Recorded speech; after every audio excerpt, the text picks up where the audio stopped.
আমরা এখানে এসেছি যেসব পরীক্ষা বিসিএস এ প্রশ্ন ফাঁস হয়েছে 44, 45, 46 সেগুলো বাতিল করে আমাদেরকে আরেকটিবার সুযোগ দেওয়া হোক। আমরা তদন্তে চাই আবেদনী পরীক্ষা আবেদনী বিসিএস বাতিল করে ছাত্র সমাজকে হচ্ছে সুযোগ দেওয়া হোক মেধা যাচাইয়ের।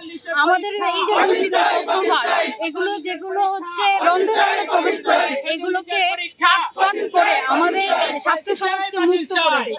আমি পিএসসি চেয়ারম্যান সহ সকলকে বলবো যে এই প্রশ্ন ফাঁসে পরীক্ষায় তো মেধা যাচাই হয়নি, যোগ্যরা তো তাদের সুষ্ঠুভাবে নিজেদেরকে প্রমাণ করতে পারেনি, তাহলে এই প্রহসনমূলক পরীক্ষার একটি লাভ কি?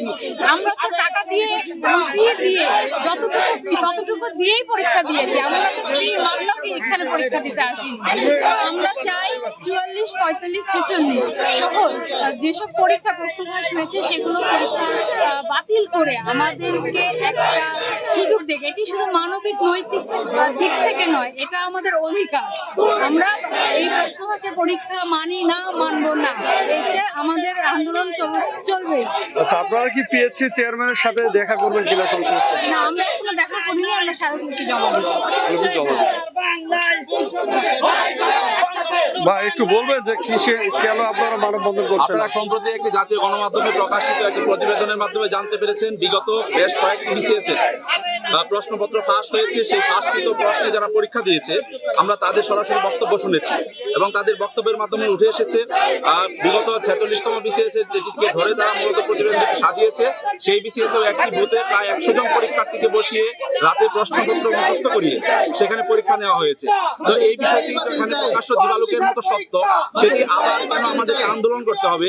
পিএসসির সম্মানিত চেয়ারম্যান মহোদয় যেখানে বলেছিলেন যে প্রকাশিত সত্যের ভিত্তিতে তারা পরীক্ষা বাতিল করবেন কিংবা যেগুলো প্রশ্ন ফাঁস হয়েছে সেই সব পরীক্ষার্থীদেরকে চিহ্নিত করে সেই পরীক্ষা পদ্ধতিটিকে একটি অন্তর্ভুক্তিমূলক এবং সবার অংশগ্রহণমূলক যেন একটি স্বচ্ছ নিয়োগ হয় সেটি নিশ্চিত করবেন। আমাদের সবার দাবি যে ফাঁসকৃত প্রশ্নে যেগুলো হয়েছে সেই বিসিএস সমূহ বাতিল করতে হবে এবং যারা এর সাথে জড়িত তাদেরকে দৃষ্টান্তমূলক শাস্তি দিতে হবে এবং একটি স্বচ্ছ মেধাভিত্তিক নিয়োগ প্রক্রিয়া যেন পিএসসি সম্পন্ন করতে পারে, আমাদের সেটি দাবি। আচ্ছা, আপনারা এসব দাবি নিয়ে পিএসসি চেয়ারম্যান বা সংশ্লিষ্টদের সাথে দেখা করেছেন? আমরা এখন এসেছি, ইতিমধ্যে আপনারা সেই গণমাধ্যমের কর্মীদের মাধ্যমে স্যারের সরাসরি একটি ইন্টারভিউ হয়েছিল, আমরা সেটি সারা দেশবাসী দেখেছে এবং আমরা এই আন্দোলন শেষে স্যারকে একটি স্মারকলিপি প্রদান করব যাতে তদন্ত সাপেক্ষে যদি স্যারের মনে হয় যে প্রকাশিত এই তদন্তটি প্রতিবেদনটি সত্য নয় কিংবা যদি তার কাছে কোনো কিছু ঘাটতি মনে হয়, স্যার যেন সেটি একটি তদন্ত কমিটি গঠনের মাধ্যমে এই পরীক্ষাটি বাতিল করে।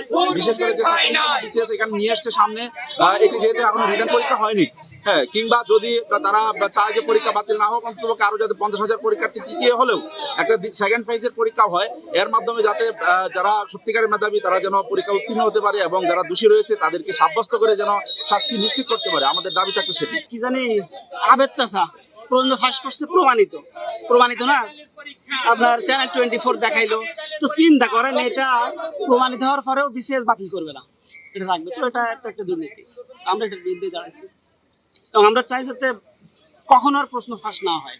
বিশেষ করে বিসিএস কিন্তু একটা আমাদের চরম আস্থার জায়গা ছিল, মানে বিসিএস সহ সমস্ত পরীক্ষায় বাদ দেন ওই অনেক পরীক্ষাতে প্রবন্ধ ফাঁস হয়, এটা ওপেন সিক্রেট।